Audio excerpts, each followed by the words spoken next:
ಸಮಸ್ತ ಕರ್ನಾಟಕ ಜನತೆಗೆ welcome back to my YouTube channel. ಇವತ್ತು ನಾನು ಒಂದು ಹೊಸ ಕಂಟೆಂಟ್ ಜೊತೆ ಬಂದಿದ್ದೀನಿ, ಅಂದ್ರೆ ಒಂದು ಹೊಸ ವಿಷಯದ ಜೊತೆ ಬಂದಿದ್ದೀನಿ. ಏನಪ್ಪ ವಿಷಯ ಅಂತಂದ್ರೆ ನನಗೂ ಕೂಡ ಇದು ಹೊಸದೆ,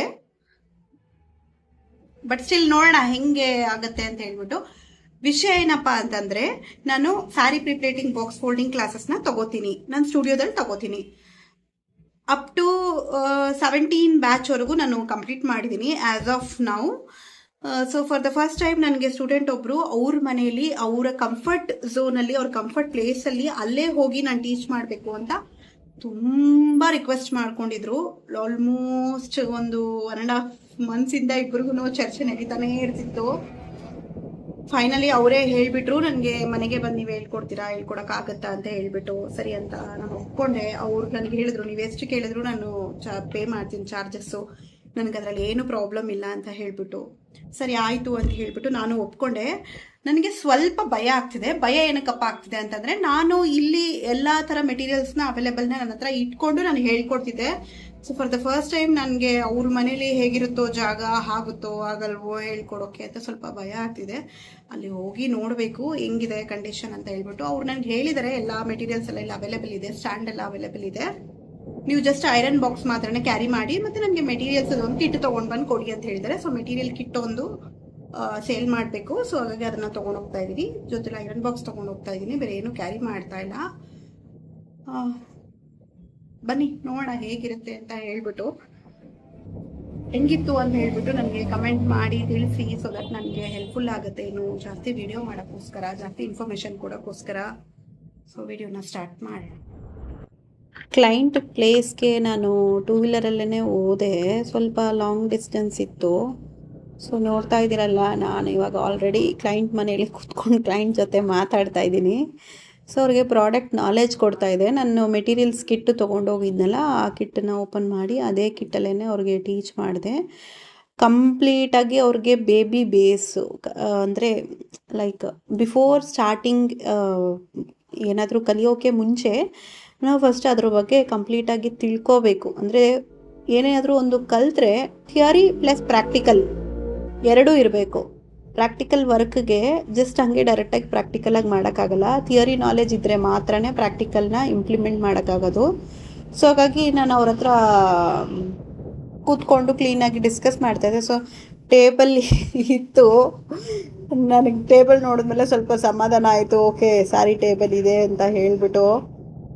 ಯಾಕಂದರೆ ನನಗೆ ಸ್ಯಾರಿ ಟೇಬಲ್ ಇಲ್ಲ ಅಂದರೆ ಸ್ವಲ್ಪ ಅವ್ರಿಗೆ ಟೀಚ್ ಮಾಡೋಕ್ಕೆ ಕಷ್ಟ ಆಗುತ್ತೆ. ನಾನು ಯಾವ ಟೇಬಲ್ ಮೇಲಾದ್ರೂ ವರ್ಕ್ ಮಾಡ್ತೀನಿ, ನನಗೆ ಅದೇನು ಪ್ರಾಬ್ಲಮ್ ಇಲ್ಲ. ಬಟ್ ಆದರೆ ಕಲಿಯೋರಿಗೆ ಫಾರ್ ದ ಫಸ್ಟ್ ಟೈಮ್ ಅವ್ರು ಮಾಡ್ತಾ ಇದ್ದಾರೆ, ಅವ್ರ ಹೋಲ್ ಲೈಫ್ ಟೈಮಲ್ಲೇ ಸ್ಯಾರಿ ಪ್ರಿಪ್ಲೇಟಿಂಗ್ ಬಾಕ್ಸ್ ಫೋಲ್ಡಿಂಗ್ ಕ್ಲಾಸ್ನ ಫಸ್ಟ್ ಟೈಮ್ ಅವ್ರು ಕಲಿತಾ ಇದ್ದಾರೆ ಅಂದರೆ ಅವ್ರಿಗೆ ಪ್ರಾಪರಾಗಿ ಎಲ್ಲ ಇರಬೇಕು, ಇದ್ದರೆ ಮಾತ್ರನೇ ಅವ್ರು ಕಲಿಯೋಕ್ಕಾಗೋದು. ಇಲ್ಲಾಂದರೆ ತುಂಬ ಕಷ್ಟ ಆಗುತ್ತೆ. ನೀವು ನೋಡ್ತಾ ಇದ್ದೀರಲ್ಲ, ಇವಾಗ ನಾನು ಚೆಸ್ಟ್ ಸೆಗ್ರಿಗೇಷನ್ಸ್ನ ಒಂದು ಇದನ್ನು ವರ್ಕ್ನ ಮಾಡ್ತಾಯಿದ್ದೀನಿ. ಎಷ್ಟು ಕ್ಲೀನಾಗಿ ನೀಟಾಗಿ ಬಂದಿತ್ತಂದರೆ, ಈ ಸೀರೆ ನನ್ನ ಕ್ಲೈಂಟ್ನ ಮದುವೆ ಸೀರೆ ಅಂತೆ. ಸೀರೆ ತುಂಬ ಹೆವಿಯಾಗಿದೆ ಅಂತ ಹೇಳಿಬಿಟ್ಟು ಅವರು ವೆಡ್ಡಿಂಗಲ್ಲಿ ಹಾಕಿದ್ದು, ಆಮೇಲೆ ಇವಾಗೇ ಅವ್ರು ಹಾಕೋತಾ ಇರೋದು. ಟೇಬಲ್ ಬಂದು ತುಂಬ ಚಿಕ್ಕದಾಗಿತ್ತು. ಸೊ ಹಾಗಾಗಿನೇ ನಾನು ಕೂತ್ಕೊಂಡು ಸ್ಯಾರಿ ಪ್ರಿಪ್ಲೇಟಿಂಗ್ ಬಾಕ್ಸ್ ಫೋಲ್ಡಿಂಗ್ ಮಾಡ್ತಾಯಿದ್ದೀನಿ. ಇಲ್ಲ ಅಂದರೆ ಇನ್ ಜನರಲ್ ಆಗಿ ನಾನು ನಿಂತ್ಕೊಂಡೇ ವರ್ಕ್ ಮಾಡೋದು. ನಾನು ಕೂತ್ಕೊಂಡು ಕೆಲಸ ಮಾಡೋದಕ್ಕೆಲ್ಲ ಅಷ್ಟು ಪ್ರಿಫರ್ ಮಾಡಲ್ಲ, especially for the sari. Nail art ಮತ್ತು ಬೇರೆ ಏನಾದರೂ ಮಾಡಬೇಕಂದ್ರೆ ಕೂತ್ಕೊಂಡೇ ಮಾಡಬೇಕು, ನಿಂತ್ಕೊಂಡು ಮಾಡೋಕ್ಕಾಗಲ್ಲ. ಬಟ್ ಸ್ಯಾರಿಗೆ ಬಂದು ನಿಂತ್ಕೊಂಡು ಮಾಡಿದ್ರೇ ಸ್ವಲ್ಪ ನೀಟಾಗಿ ಫಿನಿಶಿಂಗ್ ಎಲ್ಲ ಚೆನ್ನಾಗಿ ಬರುತ್ತೆ. ಸೊ ಟೇಬಲ್ ಬಂದು ಕರೆಕ್ಟಾಗಿ ಕೂತ್ಕೊಳ್ಳೋ ಸೋಫಾ ಮಟ್ಟಕ್ಕಿತ್ತು. ಸೊ ಹಾಗಾಗಿ ನಾನು ಸ್ವಲ್ಪ ಕೂತ್ಕೊಂಡೆ ಮಾಡ್ತೀನಿ ಅಂತ ಹೇಳ್ಬಿಟ್ಟು ಮಾಡ್ತಿದ್ದೆ. ಅವರು ಇಲ್ಲ ಕೂತ್ಕೊಂಡೇ ಮಾಡಿ, ನಾನು ಕೂತ್ಕೊಂಡು ಮಾಡಬೇಕಂತಲೇ ಅಷ್ಟು ಚಿಕ್ಕ ಟೇಬಲ್ ಇಟ್ಟಿದ್ದೀನಿ ಅಂತ ಹೇಳಿದ್ರು. ಸರಿ ಆಯಿತು ಅಂತ ಹೇಳಿಬಿಟ್ಟು ನಾನು ಹಾಗೇ ವರ್ಕ್ ಮಾಡಿ ಅವ್ರಿಗೆ ತೋರಿಸ್ತಾ ಇದ್ದೆ. ಅವರು ಕ್ಲೀನಾಗಿ ನೋಡ್ಕೊಳ್ತಾ ಇದ್ರು. ನೋಡೋಕ್ಕೋದ್ರೆ ಇನ್ಫ್ಯಾಕ್ಟ್ ಈ ವಿಡಿಯೋ ಎಲ್ಲ ಅವರೇ ತೆಗಿತಾ ಇರೋದು. ನಾನು ವರ್ಕ್ ಮಾಡ್ತಾಯಿದ್ದೀನಿ ನನ್ನ ಪಾಡಿಗೆ ನಾನು. ಸೊ ಅವ್ರು ವೀಡಿಯೋ ತೆಗಿತಾನೆ ಎಲ್ಲನೂ ನೋಡ್ಕೋತಾಯಿದ್ರು, ಎಲ್ಲ ಅರ್ಥ ಮಾಡ್ಕೋತಾಯಿದ್ರು. ಅಂಡರ್ಸ್ಟ್ಯಾಂಡಿಂಗ್ ವೈಸು ಈ ಕ್ಲೈಂಟು ತುಂಬ ಶಾರ್ಪ್ ಇದ್ದರು.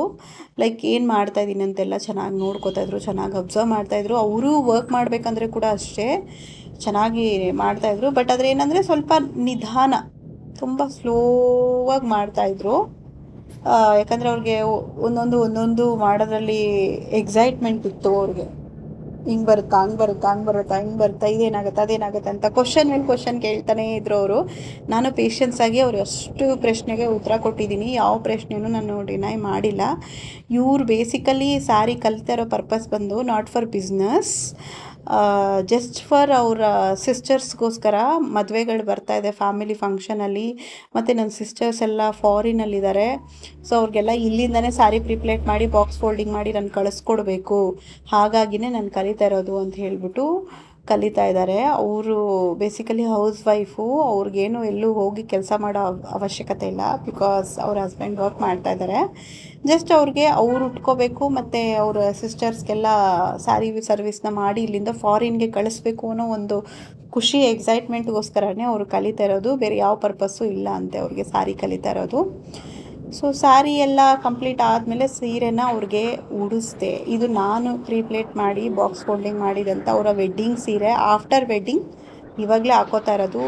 ಹೇಗಿದೆ ಅಂತ ತಿಳಿಸಿ.